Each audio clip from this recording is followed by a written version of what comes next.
চলো তো বন্ধু শুরু যাবো থেকে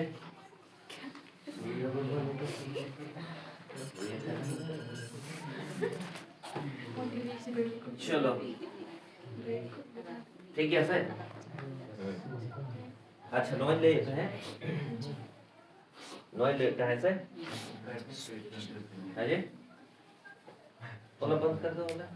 हमने तो तुम ये तो ठीक आ रहा है ना बाबू देव यस सर उसमें आप काले हैंडे थोड़ा बहुत ये नहीं चेंज ये नामत नहीं है और ये ना टकलू बहुत नहीं चलो हाँ होना तो था कंसेप्ट वाला बेस का ना माने तो one subscription for one generation है ना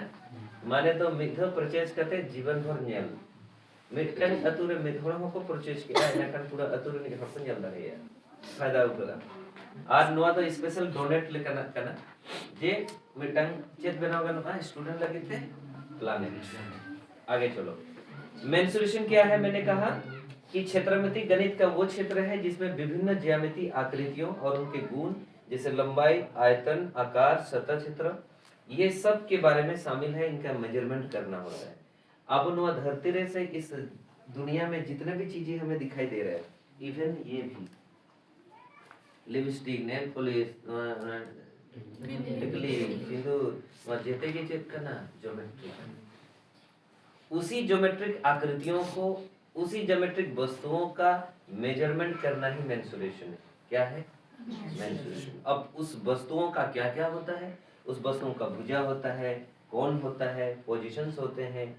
पेरीमीटर्स होते हैं एरिया होते हैं सरफेस एरिया होता है आयतन होता है मतलब वॉल्यूम होता है ये सब के बारे में हमें मेंसुरेशन के अंदर में पढ़ना पड़ता है अब आप बोलेंगे सर मेंसुरेशन बताया तो ज्योमेट्री के बारे में भी बताइए जब आपने कहा कि सारे चीज ज्योमेट्री है हर कुछ ज्योमेट्री है ये जो कपड़ा पहना हूँ ये भी ज्योमेट्री है ना ये जो चूल है ये भी क्या है ये चश्मा पहनी है वो भी ज्योमेट्री वो जो है क्या है रबड़ से बांधी होती क्या में बांधी है अच्छा उसको क्लेच मतलब केच करता है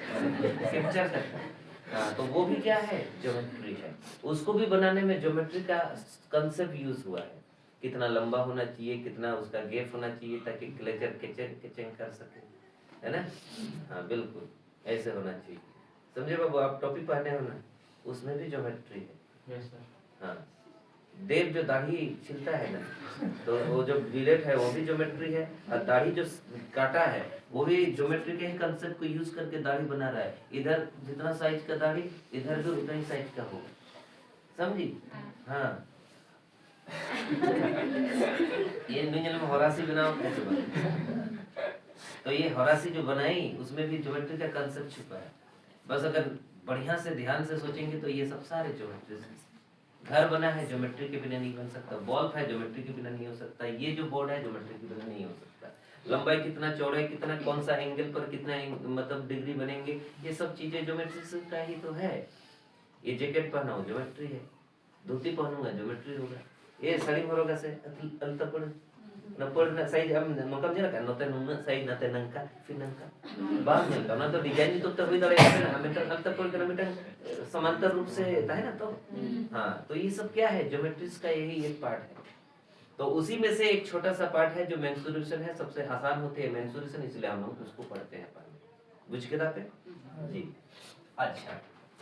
नोडे जहां लोग ना ज्योमेट्री तो उसमें क्या बात बोला है थोड़ा geometry is the branch of mathematics that deals with the shapes, angles, dimensions and sizes of a variety of things we see in everyday life. हमारे जीवन में जो हर दिन का जो रोजमर्रा की जो जिंदगी है उसमें हम लोग जो वस्तुएं देखते हैं उन्हीं के बारे में हिसाब किताब करना होता है इस चैप्टर में और कुछ होता ही नहीं और जनरली ज्योमेट्री में हम लोग बातें करते हैं प्रॉपर्टीज एंड रिलेशंस मतलब गुण और उनके जो रिश्ते हैं कनेक्शंस हैं उनके बारे में ज्यादा चर्चा होता है और वहाँ क्या होता है मेंसुरेशन में उसमें थोड़ा सा गोटा गोटा चीजों के बारे में पढ़ते हैं लंबाई क्या है ना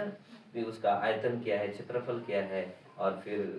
मतलब उसकी परिमाप क्या है ये सब के बारे में वहाँ पे पढ़ाते हैं वो थोड़ा सा गोटा गोटा इजी है वो ज्यादा दिखता है हमारे जीवन में लेकिन ये वाला थोड़ा सा दूर तक में सोचना होता है तब जाके मिलेंगी यहाँ ज्योमेट्री है बोल के लोगों को आइडिया नहीं है जो मिस्त्री इसको बनाया होगा वो अनपढ़ है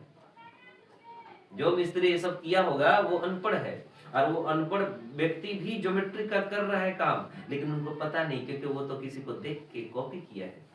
सीखा है देख के। इसलिए लोग बोलते हैं कि जब भी ये सब करना हो ना तो आपको थोड़ा सा सीखना पड़ेगा। इसका अलग से पढ़ाई होता है। Architect, civil engineer, mechanical engineer, electrical engineer, तो ये सब पढ़ने से ना आदमी बेहतर तरीके से सब काम कर सकते हैं। पर हमारे गांव के लोग में क्या होगा प्रॉब्लम कि वो पढ़े ही नहीं है। आप थोड़ा बहुत सीख गए हैं, आ गए हैं, काम कर रहे हैं। लेकिन अगर पढ़ा लिखा होके ये सब सीख के आते ना तो अमीर हो जाते। अभी तो ठेकेदार भी नहीं बन पाया है अभी तक। क्या बना है? मिस्त्री बन पाया है, ठेकेदार बना ही नहीं। क्योंकि ठेकेदार वो बना है जो थोड़ा सा आइडिया यूज किया है, जो थोड़ा पढ़ाई लिखाई कर लिया है, वो थ्योरी जानता है, ज्यादातर प्रैक्टिकल किया नहीं। तो उनके अंडर में हम लोग फंसे हुए हैं।